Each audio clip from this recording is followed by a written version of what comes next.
दोस्तों आज हम लोग बात करने जा रहे हैं central universities common entrance test यानी CUCET के कट-ऑफ्स के रिगार्डिंग कुछ डाउट्स के बारे में। उम्मीद करता हूँ कि इस वीडियो को देखने के बाद आपको एक थोड़ी बहुत आइडिया ज़रूर मिल जाएगा कि आपको एग्ज़ाम देने तक कितना स्कोर करना चाहिए, एक सेफ स्कोर क्या हो सकता है, इसके बारे में मैं आपसे बात करूँगा। नमस्कार दोस्तों, मेरा नाम है सत्यम और मैं एक फूड टेक्नोलॉजिस्ट हूँ। इस चैनल पे पहली बार हो तो चैनल को सब्सक्राइब प्लीज़ ज़रूर कर लेना। एक सब्सक्राइब करने से मेरे को थोड़ा मोटिवेशन मिलता है कि चलो एक और वीडियो बनाते हैं। इसलिए सब्सक्राइब जरूर कर लेना। ठीक है, वीडियो को शुरू करते हैं।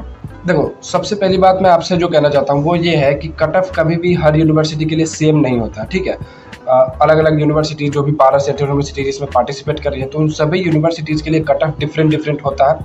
तो ये डिपेंड करता है university to university, course to course और ऑब्वियसली आप जिस भी कैटेगरी से हो, चाहे वो general, OBC, EWS, SC ST जिस भी कैटेगरी से हो, तो ये सारे कुछ ऐसे फैक्टर हैं जिसके ऊपर कट ऑफ डिपेंड करता है। तो एक तो ये बात हो गई कि university to university cut off vary करता है।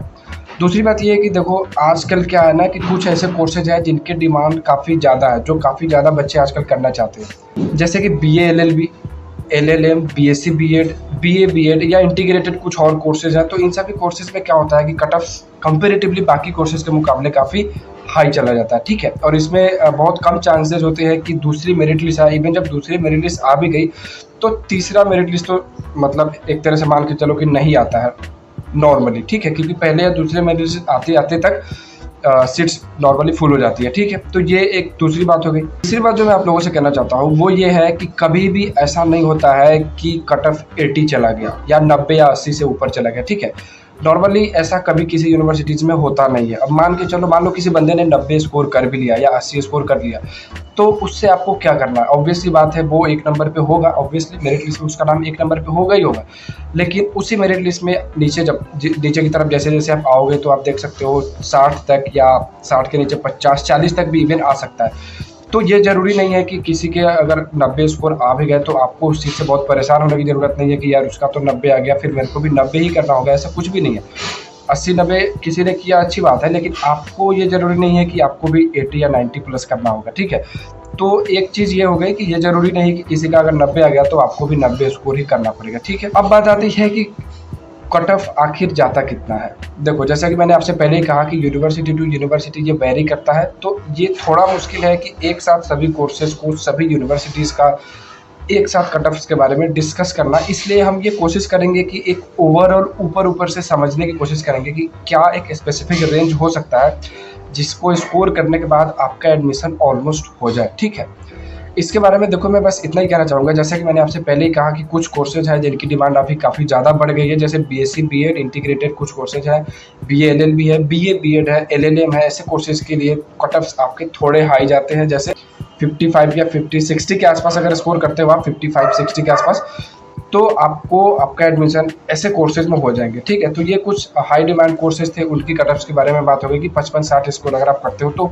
आपका एडमिशन हो सकता है। ठीक है, लेकिन बाकी जो भी कोर्सेज है अंडर ग्रेजुएट के या फिर पोस्ट ग्रेजुएशन के जो भी कोर्सेज है उन सभी के लिए अगर मैं कट ऑफ्स की बात करूँ तो नॉर्मली देखो आप एक ओवरऑल परसेप्शन ये लेके चल सकते हो कि 45 प्लस अगर आप स्कोर करते हो, 45 प्लस 50 प्लस स्कोर अगर आप करते हो, तो आपको जिस भी यूनिवर्सिटी में एडमिशन लेना है, जिस भी कोर्स में एडमिशन लेना है, नॉर्मली आपका एडमिशन हो जाएगा। अब यहाँ मैं एक चीज़ और आपसे कहना चाहता हूँ कि 45 जैसे मैंने आपसे एक स्कोर कहा, तो ये आपको एक सेफ जोन में ऐसे बता रहा हूँ। ठीक है, ये ज़रूरी नहीं है कि 45 स्पेसिफिक या फिर एक फिक्स कट ऑफ हो गया, ऐसा कुछ भी नहीं है। 45 प्लस अगर आप स्कोर करते हो तो आपके एडमिशन ऑलमोस्ट हो ही गए मान के चलो। ठीक है, बाकी ऐसे बहुत सारे यूनिवर्सिटीज़ हैं, ऐसे बहुत सारे कोर्सेज हैं जिनमें कट ऑफ्स 30, 35, 25 इवन 10 तक भी चला जाता है कुछ PG कोर्सेज में या फिर कुछ UG कोर्सेज में।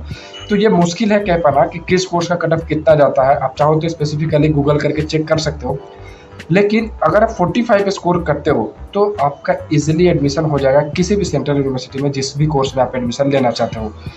तो इस बारे में ये वीडियो थी जिसको मैंने सोचा कि आपके साथ बनाना चाहिए, आपको बताना चाहिए। मेरे कहने का मतलब ये है कि जब भी आप एग्ज़ाम देने जाओ तो आप अपने दिमाग में ये चीज़ हमेशा याद रखना कि अगर आप 45-50 के आसपास भी स्कोर करते हो तो आपका एडमिशन होना तय है, और आप जिस भी कोर्स में चाहते हो उसमें आपका एडमिशन हो जाएगा। 45-50 स्कोर एक थ्रेशोल्ड हो गया, ये भी काफ़ी है, इससे नीचे भी कट ऑफ जाता है कई बार। NTA कंडक्ट करा रहा है तो हो सकता है थोड़ा बहुत 4-5 नंबर आगे पीछे भी हो जाए, लेकिन 45-50 के आसपास में स्कोर जरूर करना, ये चीज़ हमेशा अपने दिमाग में रखना।